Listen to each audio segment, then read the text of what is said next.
Welcome to Bozeman. Local time is 12:23 p.m. That's gonna be the theme of the trip, like, because when you look back, you're like, those pictures, when you show it to like your family, it's like, oh, it was so beautiful, and then you pull out the pictures, it's like, that doesn't look anything like that.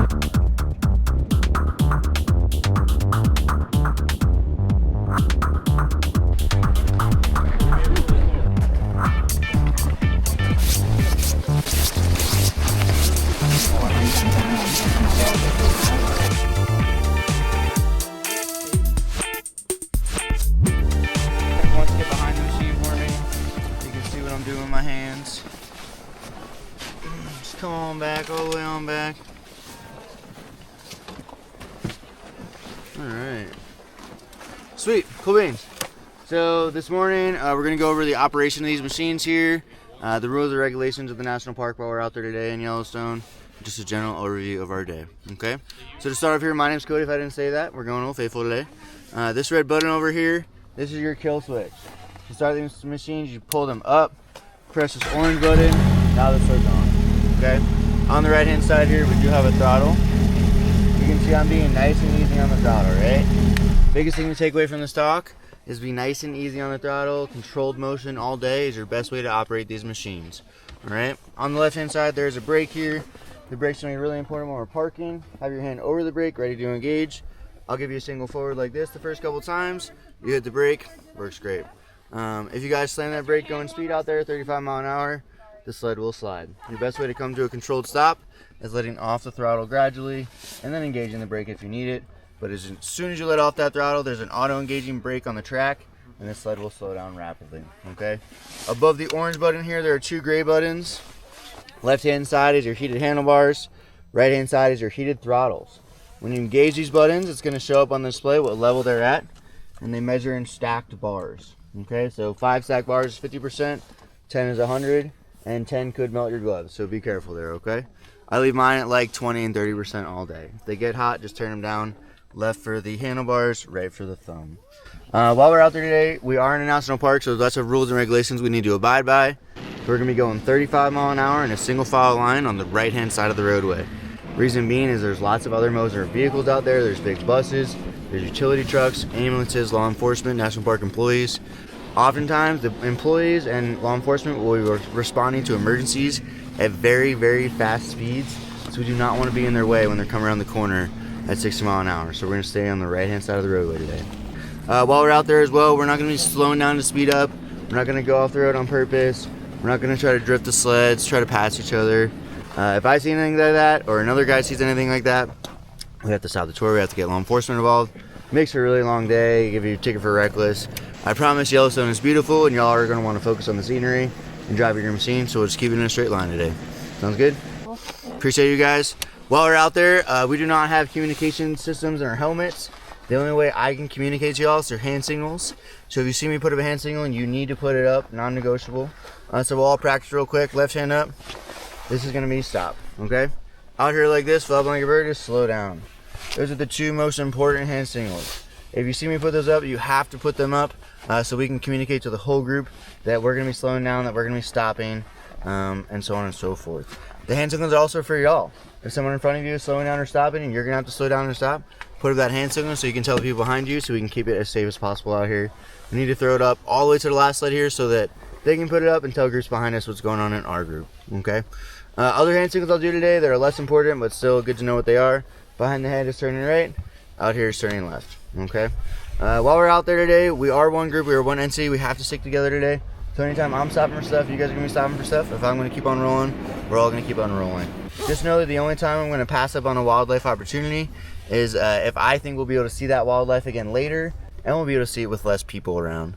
That's usually my goal. The main benefit of coming out here in the wintertime is there's a fraction of the guests that come out here in the summertime. So I like to kind of be by myself out there. So that'll be the goal today. As well, there could be bison on the roadway today. If there are animals on the roadway, I will pull the group over and I will go like this. That means get nice and tight, almost bumper to bumper, okay? Reason being is we do not want to leave any gaps for the bison to cut us off. If you leave a gap, the bison will just walk in front of you. Not nefariously, it's just what they do. They just cut each other off, so they'll just cut you off. So we don't want to leave any gaps through there. I will pull out my phone and take a video, and I will happily share that with all of you. You guys need to focus on driving, both hands on the vehicle, one on the brake, one on the throttle, so we can keep those gaps tight. Sounds good? There are big buses out there. They go 25 mile an hour. We're going 35 mile an hour. So we will be passing those buses when it's straight and clear to do so. All right, so if those buses stop on a blind turn and I don't feel safe to pass, I'll just wait for them to figure it out, and then we'll pass them when it's a little bit clear, a little bit more straight. If they just come to a slow roll and they don't completely stop, please be mindful not to cut those vehicles off. It's very hard for them to stop on a dime, and it's very bad for them to slam the brakes. So we'll just give them a little more room on the front side, and we should be all good there. Any questions so far? Everyone feeling good? This red button, if you hit it down, it's gonna kill your engine. Anytime we're pulling over and I park you up and I get off my machine and shut my engine off, we're just gonna hit those red buttons down to mitigate our emissions in the park here. Cool beans. Last thing, please do not start your machine until you're fully seated. Sometimes people will start them up and then they slip and hit that throttle, their hip hits that throttle, and have a little oopsie in the morning, so make sure you're fully seated. Go ahead, start them up. I'm gonna go drop off our paperwork, and then we'll be taking off here.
While we're sitting here, I encourage y'all to try to catalog the day.